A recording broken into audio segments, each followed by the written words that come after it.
누가복음 6장 27절부터 36절까지입니다. 그러나 너희 듣는 자에게 내가 이르노니 너희 원수를 사랑하며 너희를 미워하는 자를 선대하며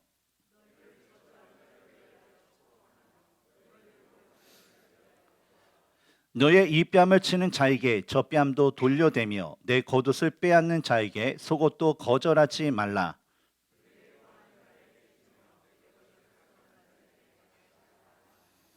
남에게 대접을 받고자 하는 대로 너희도 남을 대접하라.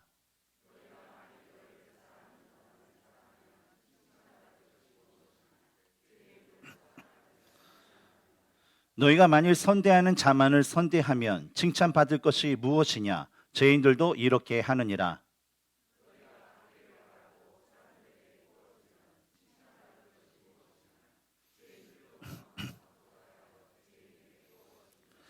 오직 너희는 원수를 사랑하고 선대하며 아무것도 바라지 말고 꾸어주라.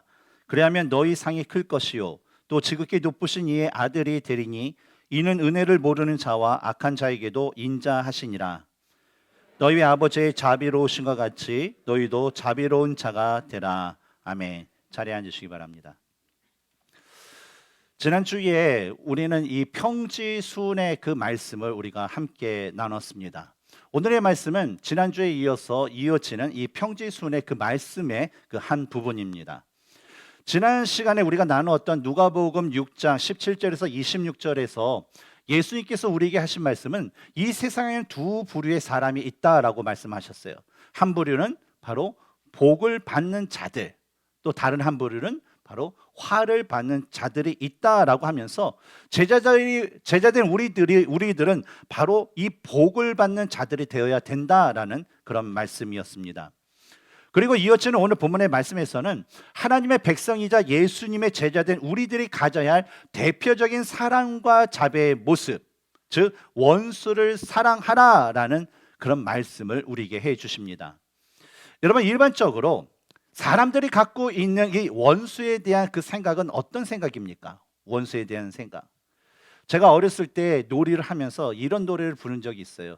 이웃 집순이 우리 엄마 보고 할매라고 불렀다. 혹시 아세요? 그렇죠. 일부 뒤에 또 깜짝 놀랐어요. 좀 이렇게 젊으신 분이 있어 아세요? 모른다고 그래요. 그래서 아가페 목장 정만성 집사님이 있길래 아세요? 그때 모른다고 그래서 또 저의 그 정체성을 잃어버렸습니다. 나는 어느 세대 사람인가. 그래서 노래 끝이 뭐냐면 잠이 안 온다 내일 아침 먹고 따지러 가야겠다라는 거예요. 그런 것처럼 어렸을 때 이런 놀이를 하면서 지냈는데 그러면서 가위바위보 하는 거예요. 진짜 싸우는 건 아니고 그렇게 했는데 일반적으로 사람들이 갖고 있는 원수에 대한 것은 뭐냐면 그냥 똑같이 보복한다라는 그런 생각입니다. 그래서 역사적으로 바벨론의 왕이었던 함무라비가 만든 성문법인 이 함무라비 법전 책 196조를 보면 사람이 높은 사람의 눈을 멀게 하면 제 눈을 멀게 할지라라고 기록이 되어 있고 제 200조를 보면 사람이 제 계급 사람의 이를 부러뜨리면 제 이를 부러뜨리다라고 기록이 되어 있습니다. 그리고 이 세상 법전뿐만 아니라 하나님께서 모세를 통해서 주신 모세 율법을 보면 레위기 24장 20절에 상처에는 상처로 눈에는 눈으로 이에는 이로 갚을지라 남에게 상해를 입힌 그대로 그에게 그렇게 할 것이며 라는 그 말씀처럼 이 원수에 대한 어때요? 동일한 대갚음의 그 말씀이 기록되어 있다라는 것입니다.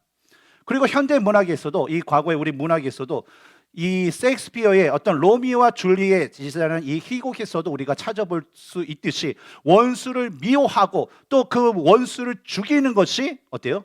정당하게 여겨지는 그런 사고, 그런 세상, 바로 그것이 일반적으로 이 세상이 갖고 있는 모습이다라는 것입니다. 그러나 예수님께서 제자된 우리에게 원수에 대한 사랑을 통해서 말씀하시고자 하는 것은 바로 우리가 따르고 가져야 할 그 모습은 이 세상의 그 기준이 아니라 바로 그 세상의 기준보다 더 높은 바로 하나님 나라의 기준에 맞춰서 그에 대한 삶, 절대적인 사랑과 자비의 모습을 가지고 있는 그런 삶을 살라라는 것입니다.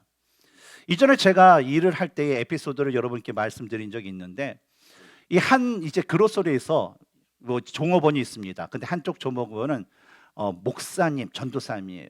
근데 한쪽 종업원 일반 사람들입니다. 근데 똑같은 페이를 받고 똑같은 일을 해도 욕먹는 사람은, 주님에게 욕먹는 사람은 목사님과 전도사님이라는 거예요.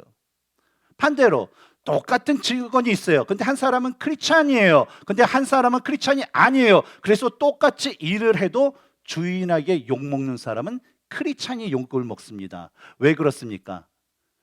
예수님을 믿지 않는 이 세상 사람들도요, 바로 그 기대치가 있다는 거예요. 아, 목사, 전도사라면 이 정도는 더 해줘야 되지 않겠어? 라는 기대치. 크리스찬이면 크리스찬이 아닌 사람보다 조금 더 나은 삶, 더 성실한 삶, 그것이 있지 않겠어? 라는 그 기대치가 있는 것처럼 말이죠. 오늘은 이 하나님 나라의 백성들이 가져야 할 모습에 대한 이 두 번째 시간으로 하나님의 자녀들이 가져야 할 그 사랑의 모습에 대해서 우리 함께 나눠보기를 원합니다. 첫 번째로 하나님의 그 자녀들은요, 선으로 악을 이기는 사랑의 모습을 가져야 합니다. 우리 먼저 본문 말씀 우리 27절 전반부를 같이 읽겠습니다. 시작. 그러나 너희 듣는 자에게 내가 이르노니 너희 원수를 사랑하며. 여기서 말하는 너희 듣는 자는 누굴 얘기할까요? 너희 듣는 자. 우리가 지난주에 나눴던 20절을 보면 예수께서 눈을 들어 제자들을 보시고 이르시되라는 그 말씀을 보면 여기서 말하는 너희 듣는 자는 바로 예수님의 12제자, 12사도를 가리키는 것을 알 수가 있습니다. 그렇다면 너희 원수는 뭘까요? 너희 원수. 이 원수라는 것은 예수님의 공생의 사역이 시작되고 제자들과 동행을 할 때에 계속적으로 예수님과 그 제자들을 핍박하던 그런 바리새인과 서기관들을 보는 것이 이 문맥상 맞을 것입니다. 물론 이것이 1차적인 그 대상인데 2차적으로는 뭐예요? 너희 듣는 자들, 바로 예수님의 12제자뿐만 아니라 예수님을 믿는 모든 자들이 바로 그 대상이 될 것이고, 너희 원수는 뭐예요? 바리새인과 서기관뿐만 아니라 예수님의 그 제자들을 핍박하는 모든 자들로 확대되는 그런 말씀이기도 합니다. 그런데요, 예수님께서 이 12제자를 세우신 후에 그들에게 첫 번째로 하신 말씀이 바로 원수를 사랑하라라는 그 말씀이었다라는 거예요. 어떤 말씀이요? 두 번째 말씀도 아니고 제자들 12를 딱 뽑아놓고 그들에게 첫 대상으로 말씀하신 것이 원수를 사랑하라라는 그런 말씀인 것을 볼 때 우리는요, 왜 예수님께서 이제 자신의 어떤 사역을 맡기실 그 제자들을 훈련시키고 이끄실 때, 믿음이라는 건 이렇게 하는 거야. 순종이라는 건 이렇게 하는 거야 라는 어떤 거룩한 말씀보다 왜 원수에 대한 사랑을 강조하셨을까라는 것에 대한 궁금증을 우리는 가질 수 있을 것입니다. 그렇다면 여러분 생각하기에 예수님께서 다른 말씀도 아니고 왜 원수를 사랑하라라는 그 말씀을 그 뽑아놓은 그 12의 그 제자들을 향하여서 그런 말씀을 주셨을까요? 이에 대한 올바른 대답을 찾기 위해서는요, 오늘 본문이 시작되는 27절과 연결되는 이전의 말씀에 어떤 말씀을 예수님께서 주셨는지를 우리는 살펴볼 필요가 있습니다. 다시 한번 우리가 기억을 우리에게 되살려서 지난 시간에 예수님께서 12 제자들에게 하신 말씀의 강조점이 무엇이었습니까? 우리 설교 초반에도 제가 얘기했었죠. 바로 제자들로 하여금 하나님의 복을 받는 자들이 되라라는 것이 강조점의 그 말씀이었어요. 왜냐하면 이 복을 받는 자의 모습이 하나님께서 원하시는 그 모습이었다는 거예요. 나의 백성, 또 제자가 되면 이런 모습을 가져야 복을 받는 자가 되어야 된다라는 그 말씀이었고, 그리고 이러한 자녀가 될 때, 이러한 모습을 가질 때 23절의 말씀처럼 바로 예수님으로 말미암아 사람들에게 미움을 당하고 욕을 먹고 버림을 당하는 그 날에 우리가 예수님을 부인하거나 예수님을 버리는 것이 아니라 뭐예요? 진정으로 그것을 기뻐할 수 있다는 거예요. 내가 이렇게 고난을 받을 정도로 예수님을 잘 믿는 사람이구나, 세상 사람들에게 내가 진짜 그리스도인으로서 인정받는구나 라는 그 자부심과 그 기쁨이기 때문에 기뻐할 수 있다는 거예요. 그리고 나중에 하나님 앞에 섰을 때 하나님으로부터 인정받아서 하나님께로부터 큰 상을 받을 수 있기 때문에 우리는 바로 이 복받는 자, 하나님으로부터 복받는 자가 되어야 한다는 것입니다. 그런데 이런 말씀 후에 이어지는 말씀이 어떤 말씀이에요? 오늘 본문에 나오는 것처럼 원수를 사랑하라라는 그 말씀이에요. 복받는 자가 되는데 그 다음에 얘기하는 게 원수를 사랑하라라는 그 말씀을 하셨다는 것은 뭐냐면, 그리스도의 그 제자라면요, 예수님으로 말미암아 세상 사람에게 핍박을 당할 때 마땅히 그것을 기뻐하는 삶을 살 뿐만 아니라 그 핍박을 주는 사람, 그 고난을 주는 사람, 그 원수 같은 사람도 사랑해야 된다라는 것을 우리로 하여금 알게 하기 위해서 바로 그런 말씀을 하셨다는 거예요. 보면 27절과 28절을 보면요, 그 원수된 자들의 그 모습에 대해서 몇 가지를 우리에게 말씀해 주고 있습니다. 어떤 모습이 나오죠? 성경을 한번 찾아보세요. 성경을 오늘 좀 펴놓고 한번 찾아보시기 바랍니다. 27절과 28절에 원수된 자들의 그 모습 뭐라고 얘기하죠? 미워하는 자, 그렇죠? 미워하는, 나를 미워하는 자, 또 누구?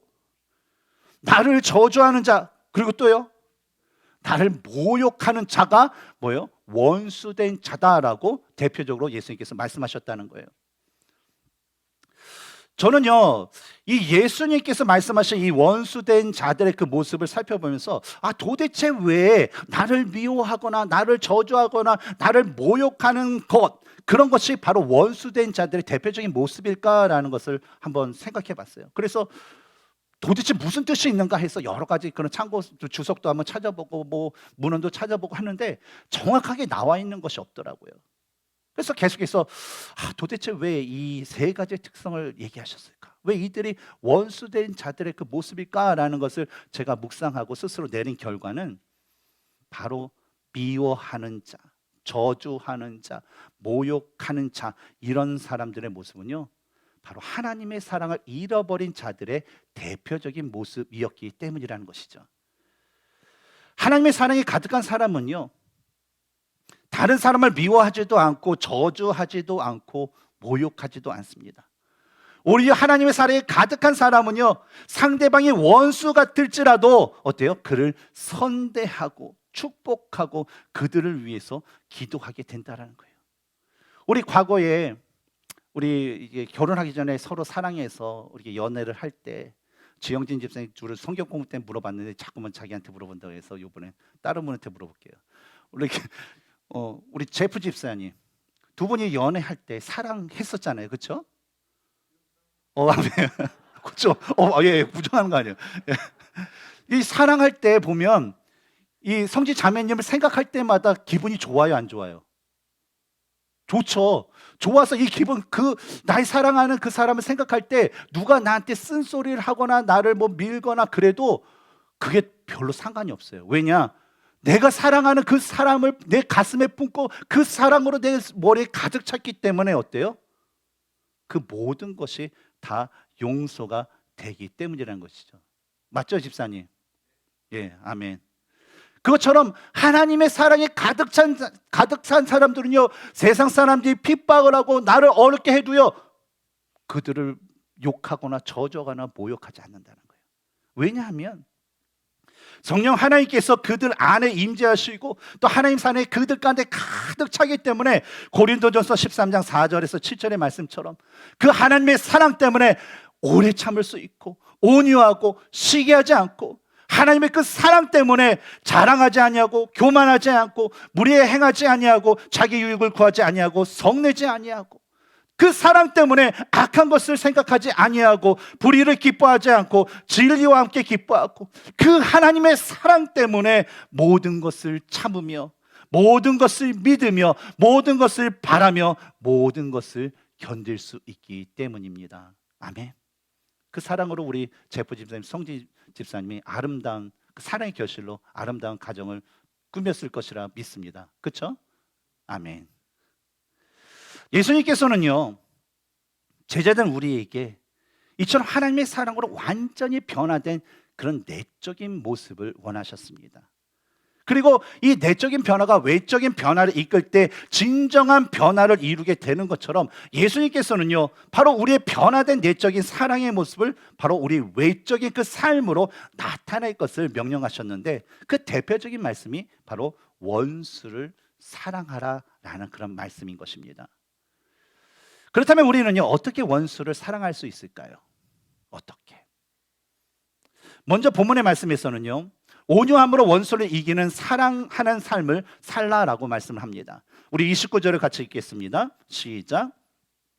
너의 이 뺨을 치는 자에게 저 뺨도 돌려대며 내 겉옷을 빼앗는 자에게도 속옷도 거절하지 말라.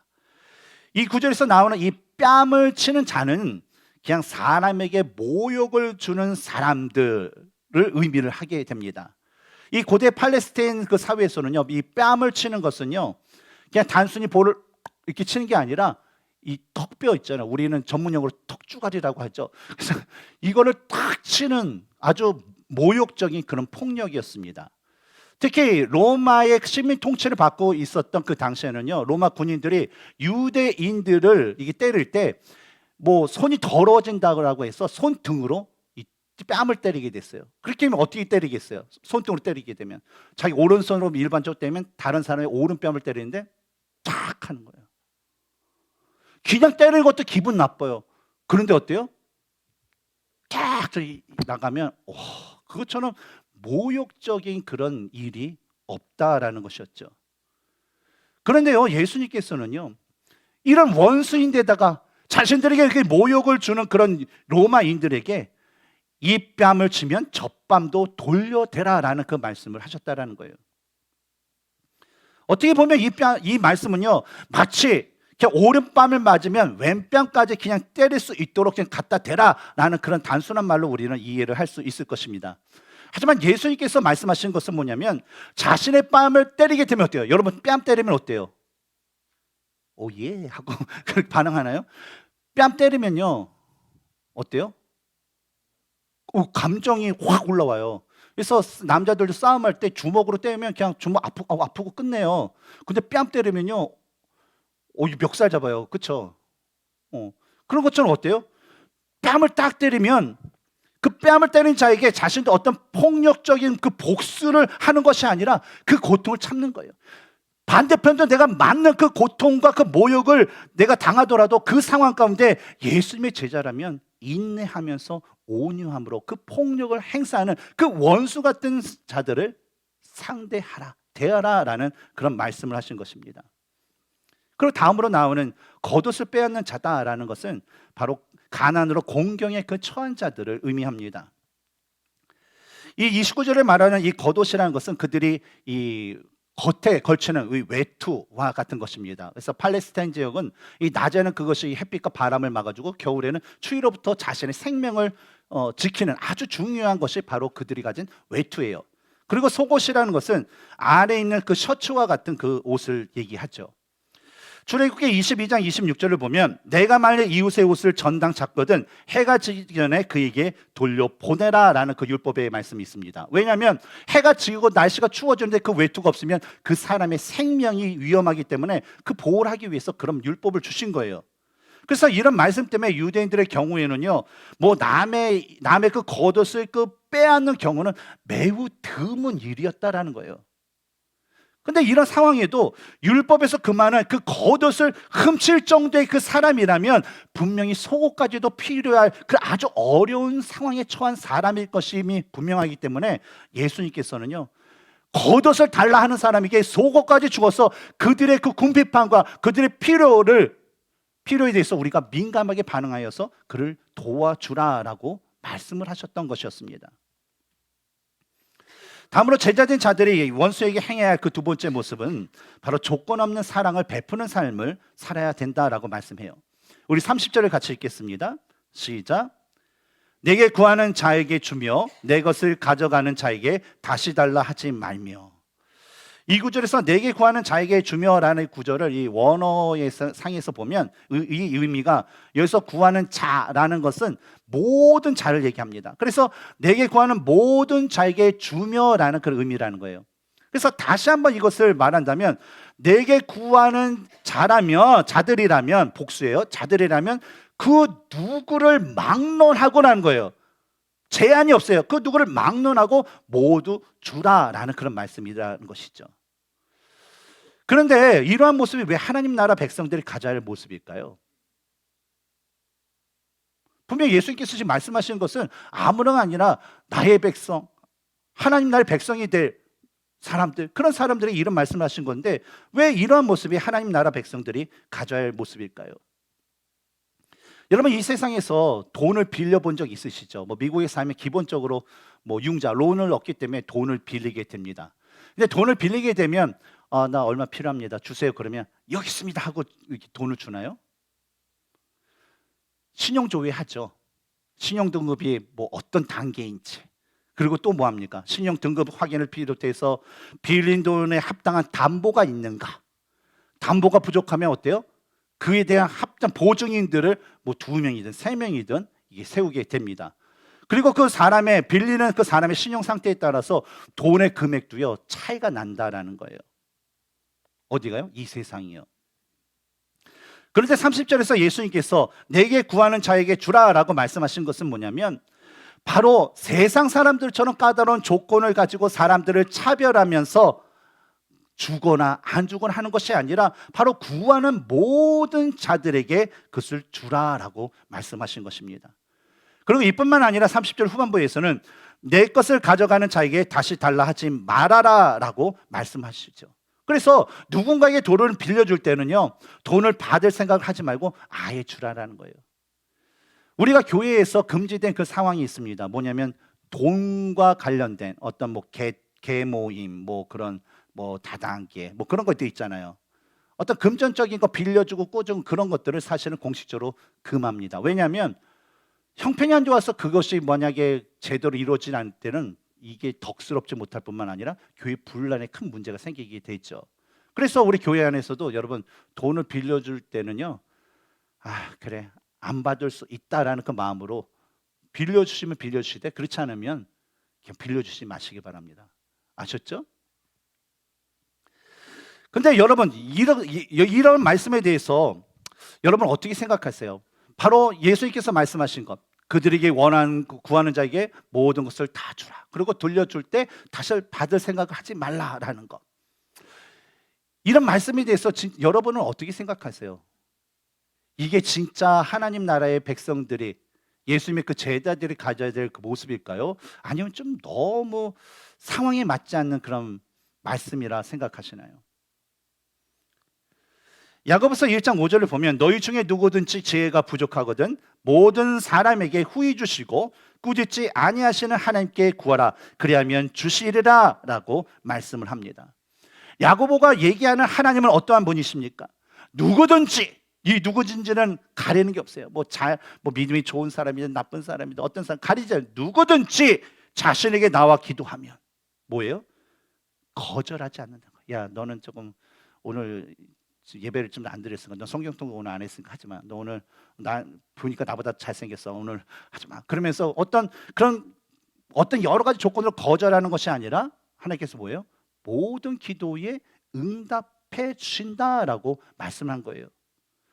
근데 만약에 이런 하나님이신데 만약에 이런 하나님을 오늘날의 그 기준에 적용을 한다면 만약에 우리가 하나님께 기도할 때요 하나님께서 이 세상 사람들과 같이 우리들의 어떤 인격과 우리의 공로가 우리의 가진 것과 우리의 신용등급과 기타 등등의 그 여러 가지 그 조건들을 하나하나씩 이렇게 계산기로 이렇게 체크하면서 만약에 그 기도에 응답해 주신다면 우리는 얼마나 하나님의 그 기도에 하나님께 드리는 기도에 응답을 받을 수 있을까요?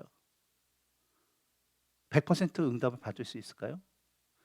여러분들의 그 영적인 신용 등급은 어떤가요?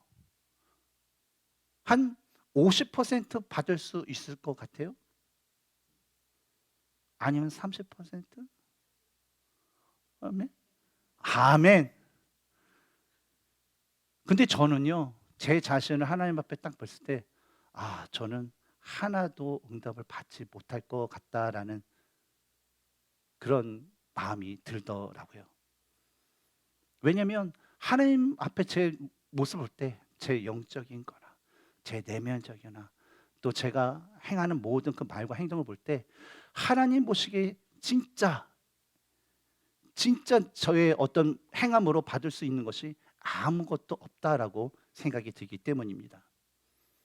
근데 여러분 감사한 것은요 하나님께서 우리에게 은혜를 베풀어 주셔서 우리가 가진 어떤 그런 조건이 아니라 바로 예수 그리스도를 통한 구원의 은혜와 사랑을 통하여서 우리가 구하는 모든 것들에 대해서 응답해 주신다라는 것입니다.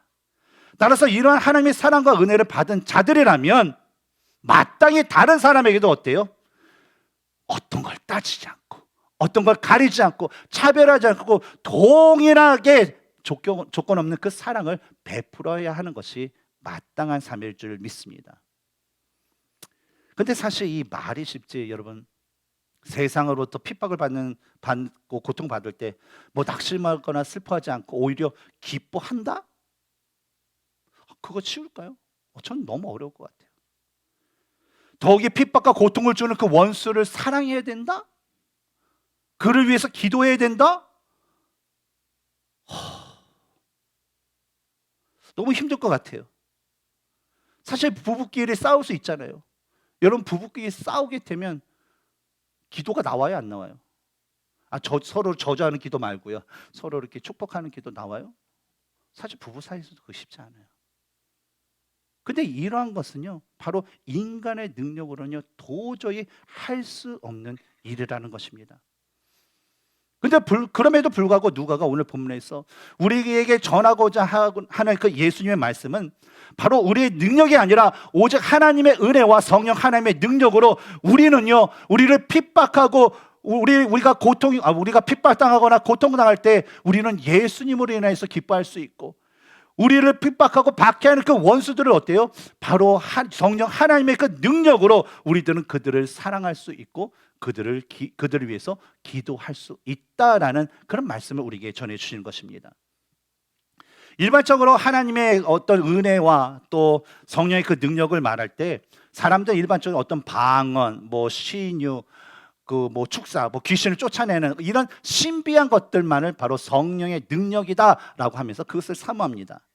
그러나 성령 하나님의 능력으로 원수까지 사랑할 수 있는 그 사랑의 능력이야말로 예수님 믿는 제자들이, 하나님을 믿는다는 그 백성들이 가져야 할 최고의 그 복음의 정수이고 최고의 놀라운 그런 이적이 될 것입니다. 우리는 죄로 말미암아 하나님과의 관계 가운데 원수가 되었던 사람들이었어요. 그리고 그 죄로 말미암아 하나님께서 짝지어준 돕는 배필이 바로 부부가요, 무슨 일만 있으면 서로 탓하고 서로 잘못했다고 서로 손가락질하고 서로 욕해요. 그리고 가족들이 서로 미워하고 죽이기까지 하는 그런 죄를 낳게 되었어요. 우리의 삶이에요. 그러나 예수님께서는 우리를 사랑하셔서 십자가에 친히 달려 죽고 부활하심으로 인하여서 죄로 인하여 하나님과 원수됐던 우리들의 관계를요, 이제 화목하게 하시는 그 은혜를 우리에게 베풀어 주셨습니다. 바로 예수님께서 보여주신 것은 로마서 12장 21절에 악에게 지지 말고 선으로 악을 이기라 라는 그 말씀처럼 진짜 하나님께 주신 어떤 진정한 온유와 하나님께 주신 그 사랑으로 바로 이 세상을 이기신 그 모습을 우리에게 보여주신 것입니다. 두 번째, 하나님의 자녀는요, 세상과 구별된 선을 행하는 삶을 살아야 될 줄 믿습니다. 우리 다 같이 31절을 읽겠습니다. 시작. 남에게 대접을 받고자 하는 대로 너희도 남을 대접하라. 이 말씀은요, 너무나도 유명한 말씀이에요. 남에게 대접받고자 하는 대로 너희도 남을 대접하라. 이 말씀은요, 예수님께서 말씀하신 기독교 윤리의 핵심이자 천국 시민이 가져야 할 가장 높은 행동 규범으로 소위 이것을 가리켜서 기독교 윤리의 황금률이다라고 얘기를 합니다. 이 황금률이라는 건 뭐예요? 예수님께서 가르쳐 주신 그 여러 가지 말씀이 있어요. 근데 그 모든 말씀들을 다 알지 못하다 하더라도 이 말씀, 남에게 대접받고자 하는 대로 너희도 남을 대접하라 라는 그 이 말씀은 잘 알고 이 말씀을 믿고 이 말씀을 행하기만 하면 그리스도인으로서의 온전한 삶을 살 수 있다는 아주 황금과 같은 아주 귀한 율법이다라는 그런 뜻입니다. 물론 이 말씀이요, 이 말씀과 비슷한 그런 내용들이 동양과 서양을 막론하고 여러 가지 격언들에서 우리는 찾아볼 수가 있습니다. 예를 들면 몇 가지 찾아보면 중국의 공자 같은 경우에는 내가 원하지 않는 바를 남에게 행하지 말라라고 말씀하였고, 또 독일의 칸트 같은 경우는 그가 주장하는 인간과 인간의 그 관계를 만드는 정의의 원칙에 바로 이 황금률과 같은 비슷한 그 주장을 그가 하기도 하였습니다. 그런데 우리가 세상 역사 가운데 수많은 사람들이 이 비슷한 이야기를 한 이 이야기의 교훈과 오늘 본문 31절에 나오는 예수님께서 말씀하신 그 교훈을 보면 그냥 비슷하네, 똑같은 말씀을 하네, 어쩌면 좋아, 이렇게 똑같을까라고 그냥 하면서 동일한 말씀이구나라고 우리는 생각할 수가 있습니다. 그러나 이 말씀들요, 이 두 가지 교훈을 우리가 서로 자세히 비교해 보면 확연히 구별되는 차이점이 있습니다. 첫 번째 차이점은 뭐냐면, 세상의 그런 황금률의 그 교훈은요, 인간과 인간의 관계를 맺는 것에 한정되어 있다는 거예요. 인간과의 관계. 근데 예수님께서 주신 황금률의 말씀은 인간과 인간 간의 관계를 맺을 뿐만 아니라 하나님과 인간 간의 관계를 어때요? 동일하게 맺을 수 있는, 동일하게 맺는 것에 적용되는 그런 말씀이라는 것입니다. 그래서 성경에 기록된 그리스도의 삶에 모든 그 말씀을 잘 알지 못한다 하더라도 바로 이 말씀만 제대로 안다면 하나님과의 관계를 우리는 어떻게 했어요? 잘 맺을 수도 있고, 또 하나님 안에서 사랑과 사랑의 관계를 우리는 온전히 맺을 수 있으면서 진정한 그리스도인으로서의 삶을 살아갈 수 있다는 것입니다. 그리고 두 번째 차이는 적용의 대상이 다르다라는 거예요. 세상의 황금률 교훈은요, 일반 사람들, 그냥 선한 사람들, 일반 사람들이죠. 일반 사람들에만 적용이 되는 아주 상식적인 정의의 원칙입니다. 그렇죠? 그런데 그 관계 대상이 일반 사람이 아니라 원수가 되었을 때는 어때요? 이 황금률에 대한 교훈이 그 정의의 원칙이 되는 것이 아니라 보복의 원리가 정의의 원칙으로 다시 적용이 된다는 거예요. 이웃집순이 여러분 기억하시기 바랍니다. 이웃집순이, 그렇죠? 뭐예요? 그래서 이에는 이, 눈에는 눈, 이런 그 보복의 원리가 우리 대상이 원수일 때는 그것이 정의의 원칙이 된다는 거예요. 하지만 예수님께서 말씀하신 황금률은요, 이 세상이 말하는 이 도덕과 어떤 정의를 넘어서요, 자신의 원수도 사랑하고 그들에게 선대하는 것이 정의의 원칙이라는 것을 우리에게 말씀해 줍니다. 이와 같이 예수님의 황금률의 그 말씀이 이 세상의 황금률과 근본적으로 그 다른 이유는 바로 예수님께서 말씀하신 이 말씀은 조건 없는 아가페적인 사랑, 바로 그 하나님의 그 사랑을 근본으로 하고 있기 때문입니다.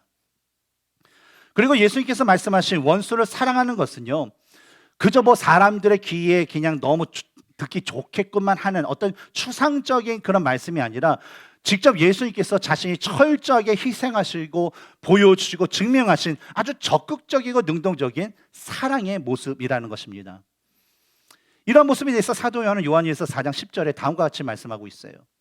사랑은 여기 있으니 우리가 하나님을 사랑한 것이 아니요 하나님이 우리를 사랑하사 우리 죄를 속하기 위하여 화목제물로 그 아들을 보내셨습니다.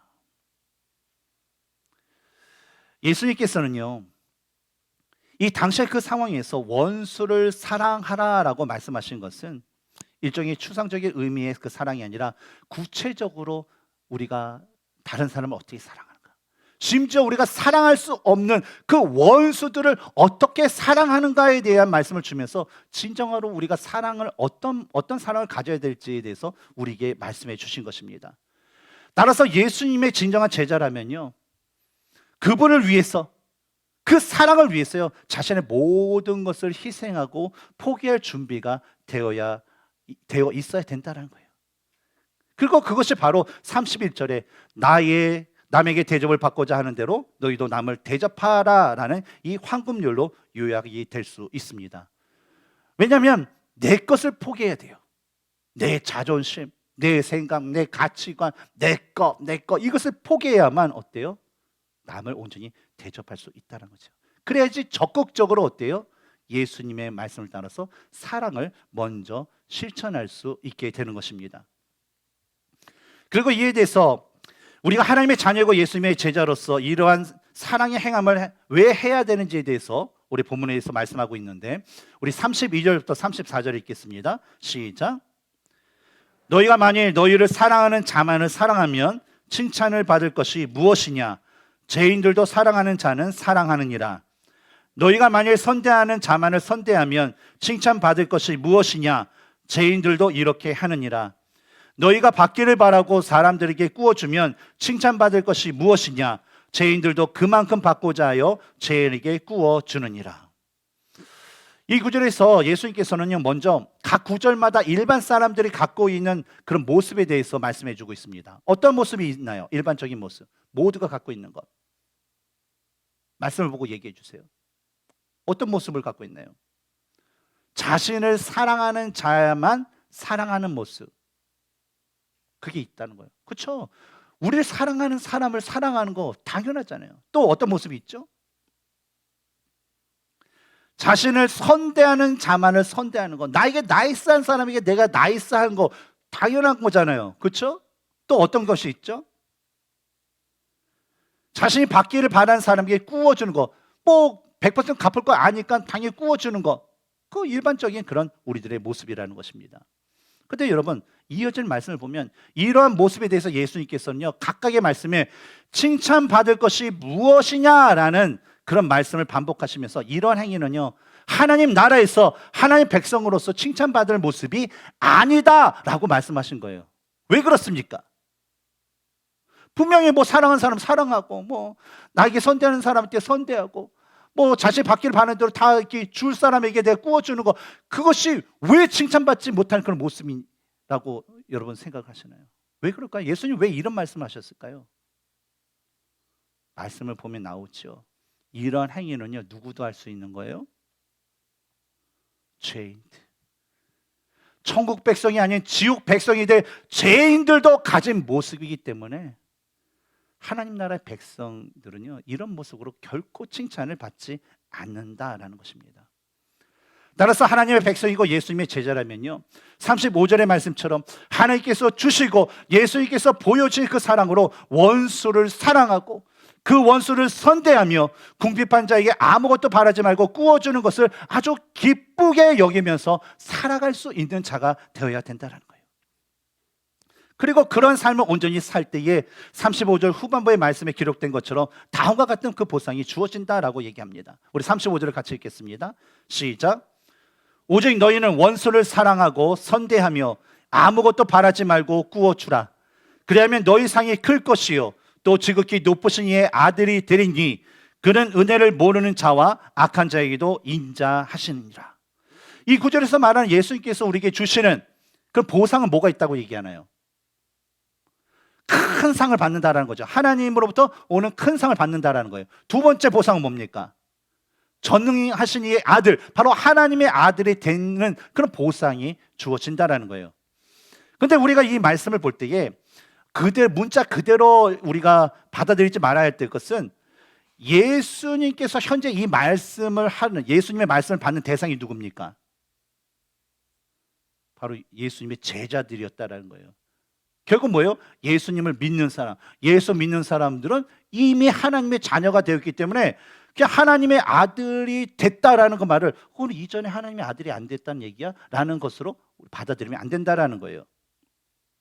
따라서 하나님께 주시는 상이 있다는 거예요. 그 상, 그런 하나님의 아들이 되는 그 상이 있다는 거예요. 근데 이 두 상을 우리가 서로 이렇게 합쳐서 이 두 상이 주는 그 의미를 함께 생각해 볼 때 어떤 결론을 내릴 수 있냐면, 하나님께 주신 상, 그래서 하나님에 의해서 그 다음에 아들이 된다라는 것은 뭐냐면 하나님의 아들로 인정받게 된다라는 그 말씀으로 이해를 해야 된다는 거예요.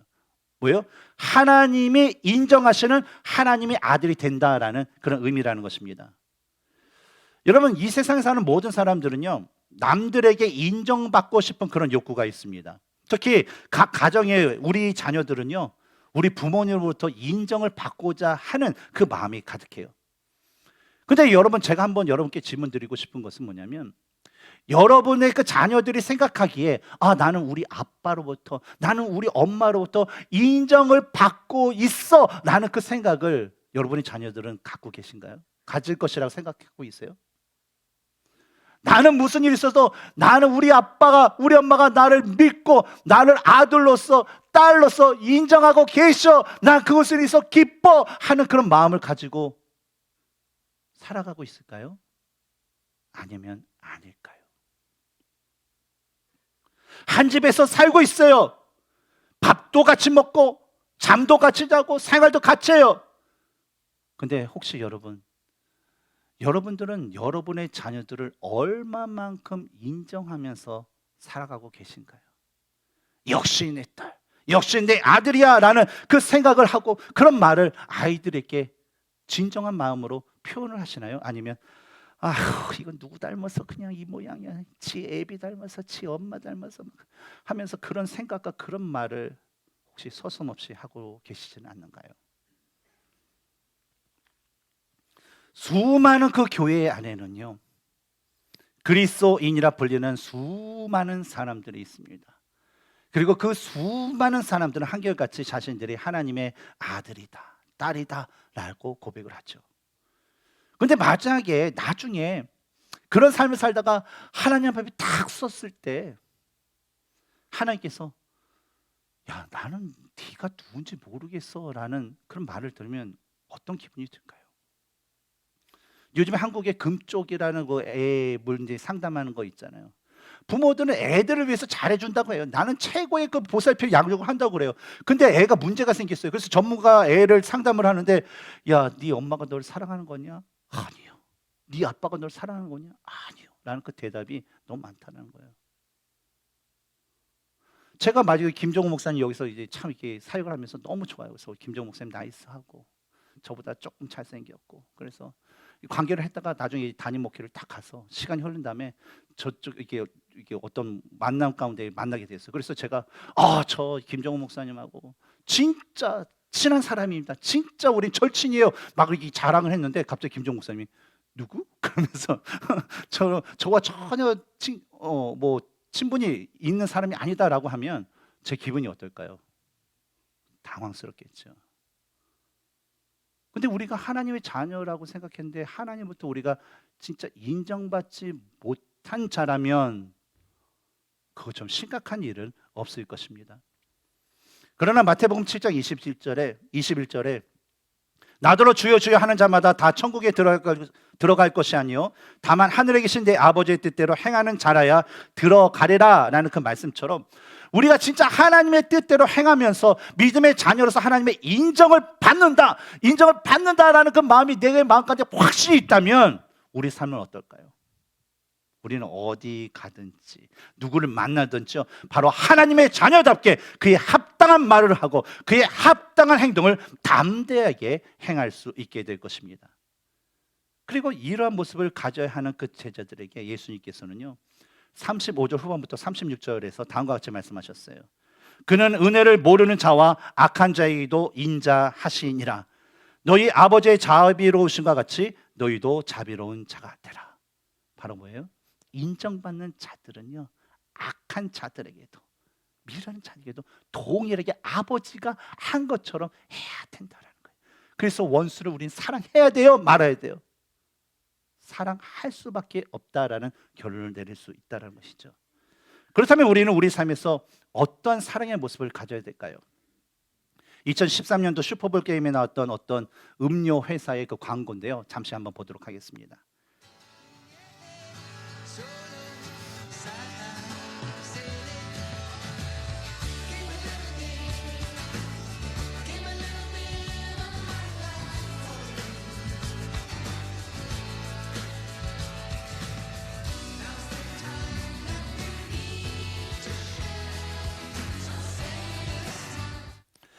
예, 이 영상을 보면 시큐리티 카메라가 이제 다양한 지역, 다양한 나라, 다양한 사람들을 이제 촬영한 것을 이제 편집해서 나온 그런 영상입니다. 근데 이 영상에서 보듯이 이 세상에는 참으로 많은 사람들이 정말 다양한 모습으로 저마다 다른 삶을 살아가고 있습니다. 근데 이 중에는 뭐예요? 어떤 사람들이 있을까요? 하나님의 은혜를 아는 사람도 있고 하나님의 은혜를 모르는 사람도 있고 진짜 악한 사람도 있고 진짜 전혀 사람들에게 도움이 되지 않는 그런 사람도 있을 것이고 일을 해야 되는데 갑자기 댄스를 추는 이상한 캐릭터를 가진 사람도 있고 그렇죠? 참으로 수많은 특징을 가진 수많은 사람들이 이 세상을 살아가고 있습니다. 그런데 이런 사람들에 대해서 예수님은 뭐라고 하시나요? 바로 이런 사람들이 우리가 예수님의 말씀에 순종하여서 하나님의 사랑을 베풀어야 할 대상이라는 거예요. 하지만 실제적으로 우리가 가진 현실은 어떻습니까? 아무리 우리 믿음의 형제와 자매일지라도요 진짜 내 마음에 들지 않는 사람한테는요, 진짜 물 한 잔 갖다 주는 것도요, 그냥 죽으면 죽었지 싫고, 진짜 정말 있을 수 없는 일이라 생각하는 것이 바로 우리들의 현실일 것입니다. 그만큼 뭐예요? 근데 모든 사람들을 차별 없이 대한다? 나하고 맞지 않은 사람 한 명조차도 내가 품지 못하는데 모든 사람을 차별 없이 사랑한다? 이것은요, 우리에게 쉬운 일뿐만 아니라 불가능한 일이라는 거예요. 그러나 우리가 성령 하나님을 의지하고요, 하나님께서 주신 사랑을 기억하고 그것을 우리가 감사하는 삶으로 우리 삶이 꽉 찰 때요, 우린 바로 주 안에서 하나님의 사랑으로 모든 사람들을 차별 없이 사랑할 수 있게 되는 거예요. 그 사랑이 가득 차면요, 우리 교회에 와서 만나는 사람마다 반가울 수가 없어요. 기쁠 수가 없어요. 우리 예전에, 지금은 좀 덜하지만, 이재호 집사님 예전에 우리 달라스 지역에 왔을 때 한인들 별로 없을 때 한인들 코스코 같은 데서 만나면 어때요? 좋잖아요. 저도 시카고에 있을 때 한인들을 만날 수가 없으니까 한인만 만나면, 한국말만 하면 너무 좋아서 괜히 인사해요, 가서. 지금은 괜히 인사하면 뭐야, 이상하게 눈 쳐다보지만, 사람이 없을 때는 그런 사람들만 보면 기쁠 수밖에 없어요. 그래서 우리 가운데 예수님의 그 사랑이 딱 차면요, 만난 사람이 다 기쁠 수밖에 없어요. 막 악수하고 왠지 허거해주고 왠지 뭐 털어서 좀 뭐가 주고 싶고 그런 마음. 사랑하는 성도 여러분, 하나님께서 우리에게 주신 그 사랑을 여러분 기억하시기 바랍니다. 하나님께서 우리에게 주신 그 사랑이 우리가 가진 조건과 우리가 하나님께 행한 어떤 행위에 대한 그 대가가 아니라, 우리가 가진 것도 없고 능력도 없고 때로는 하나님께 배반하는 삶을 살았음에도 불구하고 우리에게 주신 그 귀한 은혜의 사랑임을 여러분 기억하시기 바랍니다. 그리고 이제는요, 그 받은 사랑을요, 나만 갖고 있는 것이 아니라 그 사랑을요, 다른 사람에게 조금씩이라도 계속적으로 나눠주는 그런 삶을 시작하시기 바랍니다. 그동안 우리가 같은 교회에 있지만 한 번도 대화를 해본 적이 없으신 분들이 있을 거예요. 다시 한번 이렇게 살짝 둘러보세요. 둘러보세요. 있죠? 그분이 있다면요, 여러분, 이제는 그분들에게 물 한 잔이나 커피 한 잔을 가져다 주는 그 사랑을 오늘서부터 한번 실천해 보시기 바랍니다. 여러분, 그동안 이 라이프 교회 안에서 있지만 한 번도 내가 대화를 나눠본 적이 없다 라는 분들이 있으면요, 한번 둘러보세요. 어떤 분이 계신가? 오늘 여러분의 실천의 그 대상이 돼야 됩니다. 빨리 해보세요. 그런 분이 계시면 여러분, 식사를 하신 후에 그분의 그릇을 한번 치워주는 섬김의 사랑을 한번 실천해 보시기 바랍니다. 여러분, 이러한 작은 사랑이 우리들의 모든 사랑 가운데 계속적으로 시작되면 이것이 점점 커져서 우리 교회를 가득 찰 것이고, 그 사랑이 우리 교회에 가득 차서 예수 믿지 않는 이 세상의 모든 사람들에게 흘러가서 바로 그들이 우리들의 그 사랑, 하나님의 그 선하심을 보고 주님께로 돌아오는 크신 은혜의 역사가 우리들 가운데 이루어질 줄 믿습니다. 마태복음 5장 16절에 예수님께서 다음과 같이 말씀하셨습니다. 이같이 너희 빛이 사람 앞에 비치게 하여 그들로 너희 착한 행실을 보고 하늘에 계신 너희 아버지께 영광을 돌리게 하라.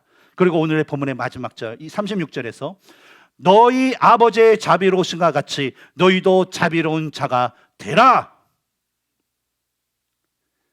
하나님의 사랑을 받은 하나님의 자녀로서 하나님 아버지를 본받아 다른 이에게 사랑을 베풀고 그분의 그 자비로우심을 본받아서 다른 사람에게 그 하나님의 그 자비로움을 행하며 베풀 수 있는 삶을 통해서 여러분 스스로가 하나님께 영광을 돌리고, 여러분의 이런 선한 행위를 통하여서 모든 사람들이 하나님께 영광을 돌리는 은혜의 역사가 저와 여러분의 삶 가운데 차고 넘치기를 주님의 이름으로 축원합니다. 함께 기도하겠습니다.